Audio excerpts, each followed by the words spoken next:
Whether you're looking for answers to specific life questions or simply hoping to become the best version of you possible, welcome to the Mental Breakdown and Psychreg podcast, where we offer insight, information, and strategies based upon research and years of practice as psychologists.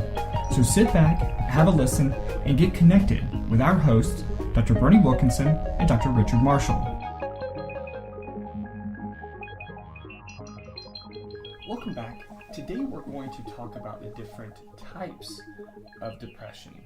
And this is going to be another one of those discussions that's a little bit, it's frustrating because what the literature, or not really literature, just what the internet will give you varies so greatly that you have no idea. I don't know how people get good information. The most confusing part of this for me, as we were putting together today's podcast, is the Diagnostic and Statistical Manual is what we use to make a diagnosis. Right. We all live by that. You know, no matter where you live in the United States, you use the DSM-5. Right. Psychiatry, psychology, so everybody uses, to make an official diagnosis, use this book. Well, as you mentioned before, earlier this week, the DSM-5 lists depressive disorders as a separate category. Right. Past versions had mood disorders. Right. And there were several kinds of depressive disorders. But now the depressive disorders is its own category. Mm-hmm. And bipolar disorder is a separate category. Right. Okay. So in DSM-5 under types, you have 8 types. Right. They specify there are 8 types of depressive disorders. Right. You have a diagnosis, but you specify which, and you can have one of the 8. Right. When you go into when you go to the internet and you say, what are the types of depression? Right. You're not getting the DSM-5 version. Right. You're getting that person's, I don't know whether it's their clinical perspective, their training, because frequently they're psychologists and physicians who are saying these are the types of depression that there are, but they're not consistent with DSM-5. So be very, very cautious. Right. When you look up depression on the internet, you may not be getting the DSM-5 version, and you might end up with a different type of diagnosis. Right. You know, as you said, the DSM-5 has 8 diagnoses specifically within that category of depressive disorders. But when you look online, you find websites that say anywhere from 3 to 12 different types of depressive disorders. Mm-hmm. And, you know, if you're not careful, you know, clearly it's not going by the DSM-5. And so they're mentioning things, and it's not, I mean... They're not incorrect. Right. I mean, the simplest way to look at depression is endogenous and exogenous. Right. Either you have something or something caused it. Okay? Right. That's one way to look at it. So that's not inaccurate. Right. It's just not the DSM-5 categorization system. Right. Okay. So whether you're talking about 3 or 5 or 7 or 8 or 9 types, or 12 types, it's not that it's inaccurate. It's just not consistent with DSM. There might be some overlap. If you have 12 types, the 8 might be in that 12. Mm-hmm. But please know you're not looking at the official diagnoses. Right. Okay? Right. And that's the confusion. And I would go through these different websites, and it was 1, 2, 3, 4, 5, 6, 7 websites, and each one has a different number of types, but they don't explain why they've chosen these 8 or these 7 or these 5. Right. Okay, they don't say this is what we do in our clinical practice. Right. I don't know why different authors, different writers use different names and different numbers. But please, you know, it's an important issue. So be careful.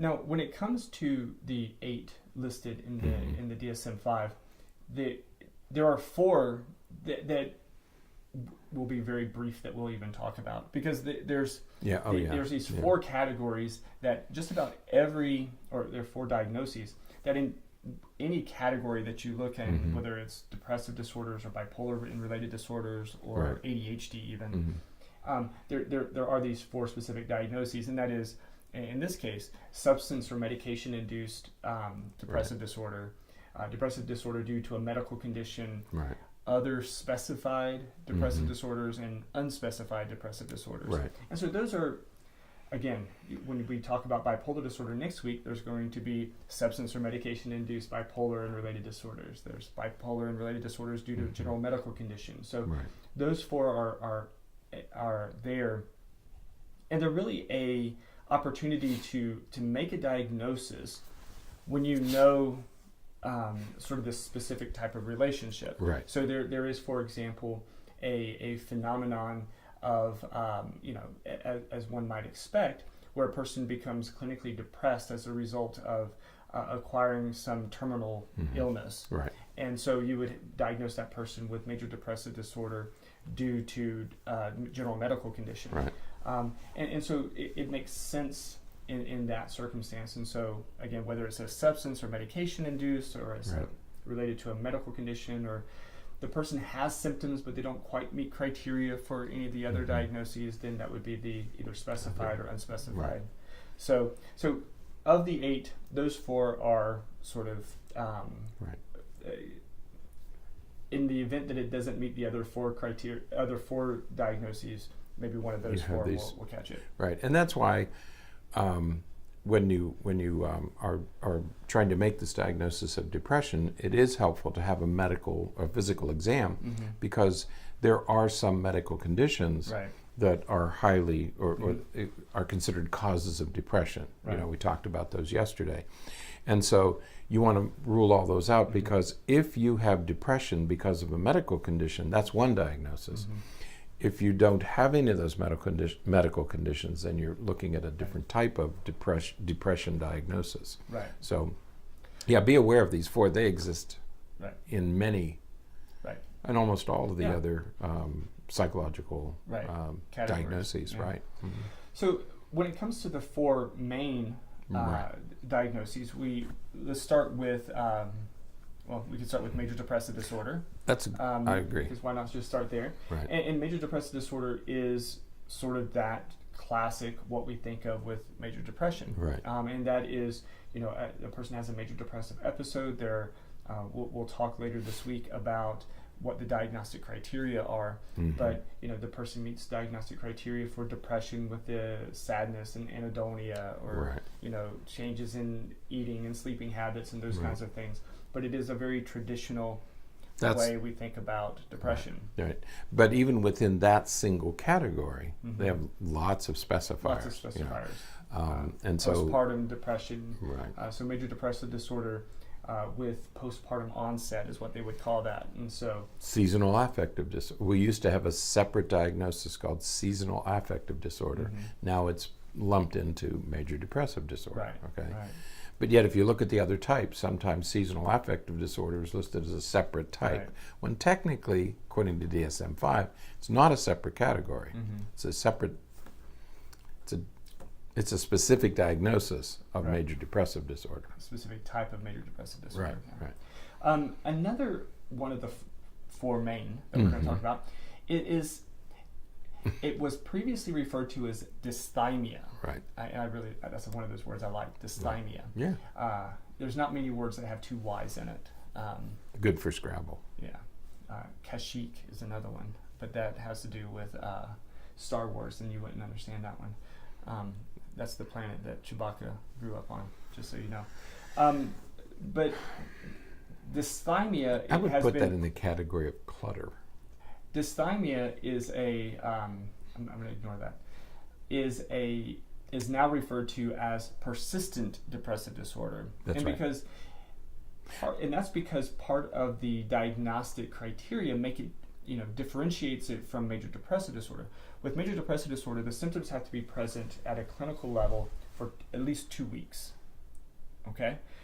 For dysthymia, the symptoms have to be present, though not at quite as severe and as quite as impairing of a level as major depressive disorder, but they have to be present for at least a year in children and adolescents, and at least 2 years in adults. I want to see the razor they use to split this hair. I know. Because the obvious question.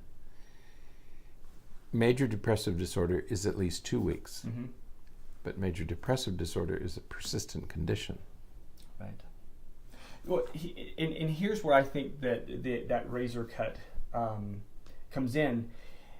With dysthymia, or persistent depressive disorder, as compared to major depressive disorder, the prevalence of the symptoms aren't quite as high. So with prevalence, I'll explain. So with major depressive disorder, the symptoms have to be present most of the day, nearly every day. 5 out of 9 symptoms. 5 out of 9 symptoms most of the day, nearly every day. For at least 2 weeks. For at least 2 weeks. Right. For dysthymia, or persistent, the symptoms have to be present more days than not. So that's where that line is being drawn, is that if you most of the day, nearly every day, you're talking about probably talking about things like 5 out of 7 days, or 6 out of 7 days. More days than not would be, maybe 4 out of 7 days, or it comes and goes periodically throughout the day, but it's not necessarily most of the day. And it's for that reason that persistent depressive disorder is often referred to as a mild depression. It's not that it's not that the symptoms are mild. Right. Okay, and that's you one tell of a the person with dysthymia that they have mild disorder. Right. It's not. I mean, they still feel it. But they're not as persistent. Right. Yeah. It's difficult to find a word for that. Right. Right. Because you still have the same intensity of symptoms. You still have the same symptoms, right? Right. But in major depression, you have them all the time, or almost all the time. Almost all the time, for a 2-week period, at least a 2-week period. 2 weeks. Now, you could have it for 8 years. Right. You could be depressed for years and years and years. Right. Okay. So we don't want to confuse the time issue. Right. Okay. You're still going to have the same symptoms. They're still going to be as severe. So don't think of dysthymia as depression light. Right. It's not depression light. Right. So it's different than that. Right. So that one. So it's tough. That said, I mean, I give this diagnosis. The group that I tend to give this diagnosis to probably most often would be teenagers. Teenagers, exactly. Because and I used to refer to it as that sort of teenage depression. Teenage depression. Because teenagers experience it this way, where they have that sort of underlying depressive theme in their life that persists for years, sometimes throughout high school and throughout the but it may come and go. Right. Okay, and that's the difference. They have times where they have a great time. Yeah, if they have a girlfriend or a boyfriend, if they have a nice relationship, then the symptoms may disappear altogether. Right. Or things go well, they start to do well in their courses, or they make the football team, or something good happens to them, then the symptoms might disappear. Right. Now, whereas if they're clinically major depressive disorder, nothing disappears. Right. Yeah, remember we talked about that the other day. Right. The third specific diagnosis in the depressive disorders is premenstrual dysphoric disorder.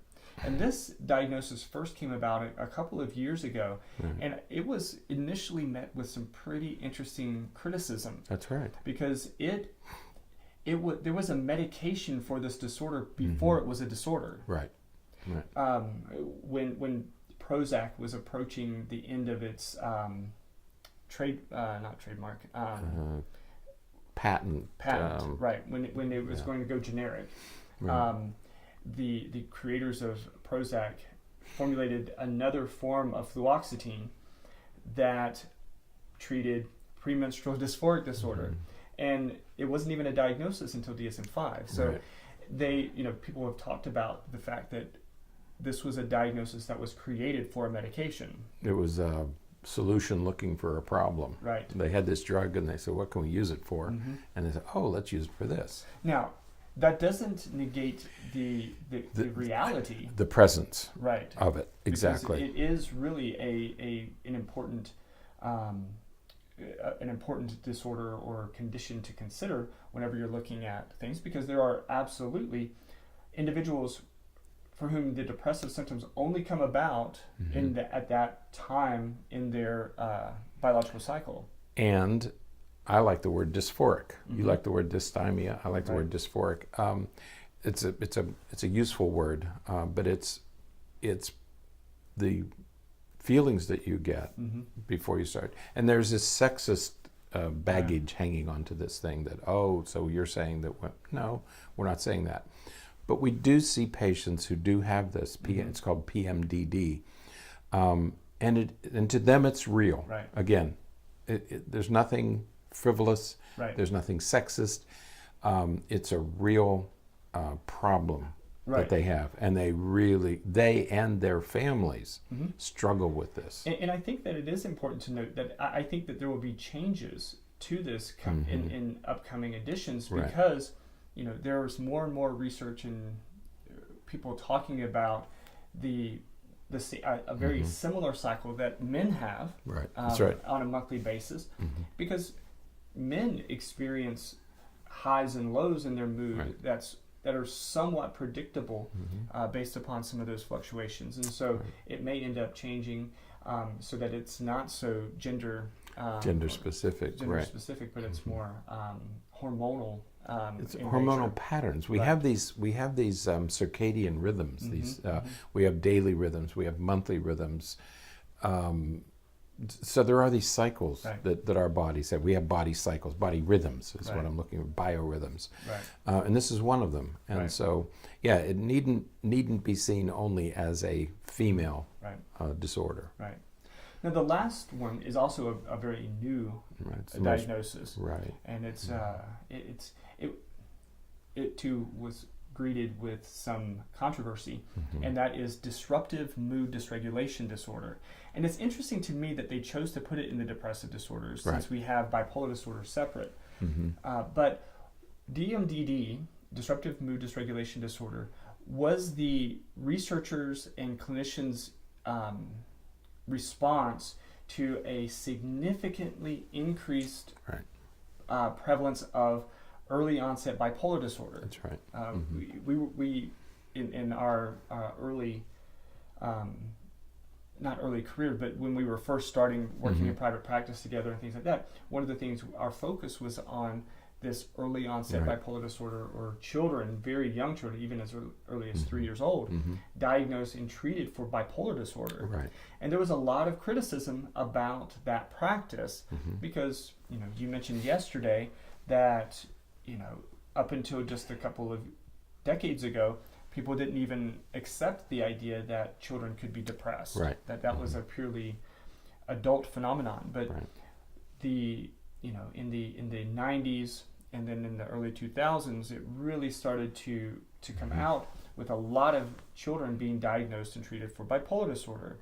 And people didn't like that because, to be honest, children were not meeting criteria for traditional bipolar disorder. That's right. They would get this other. They would use everybody agreed that we would use the diagnosis, but it was sort of a handshake, a gentleman's agreement that, okay, let's wink at the diagnosis and go ahead and use it for children. Okay, didn't make it, but it didn't make it a real diagnosis, but at least it solved the problem. But Ellen Liebenluft, who was the head of this committee at National Institutes of Mental Health, conducted the research at the national level on early onset bipolar disorder, and they made a list of criteria rather than using early onset. Bipolar disorder made a list of new criteria and came up with a new name to use for these same symptoms. Right. So we have DMDD, and it's basically characterized by chronic irritability, agitation, explosiveness, and some of those kinds of things. And we'll go into those more on Friday's podcast when we talk about the assessment of depressive disorders. But DMDD is very new. It's primarily diagnosed in children. And it's even as young as 2, 3, 4 years old. But it's very chronic in nature. And this is, we talk about temperament as being just sort of who you are. There's a lot of times when, and in fact, some of the early names that they were giving to this disorder involved temperament. So it was disruptive temperament. dysregulation disorder or something like that. I can't remember now, but it was, it's also characterologic. It's who you are. Right. It appears early, and it's chronic. You know, you have to have chronic irritability and chronic this and chronic that. So they're trying to capture the notion that this is a chronic condition. It doesn't come and go. Right. Okay, it doesn't just appear in a single setting or with a single person. It's more pervasive, and it's more. The duration is longer. Right. So that's them. That's the 4, and then of course we've already talked about the other 4 as it relates to specific causes, medical, substance-induced things. Right. So we talk about the other types, but within those 4, you will find the other types that are listed. Okay. So just be aware that DSM-5 is very specific about what the 8 categories, 8 types are. Right. Okay. So be aware of that. Absolutely. So, all right. Well, that is it for today then. Yeah. Until next time, stay happy, stay healthy, and forget to be afraid. Thanks for sharing this episode of the Mental Breakdown and Psychreg podcast. Be sure to check out the show notes for links to follow us on Twitter and subscribe to our YouTube channel, where you will find all of our previous podcasts and much more. We would be honored if you would become a patron through patreon.com, where any donation you can manage will go to the development and creation of more content. Just visit patreon.com/thementalbreakdown for more information. Thanks again for listening. Have an awesome day, and we look forward to being back in your feed tomorrow morning.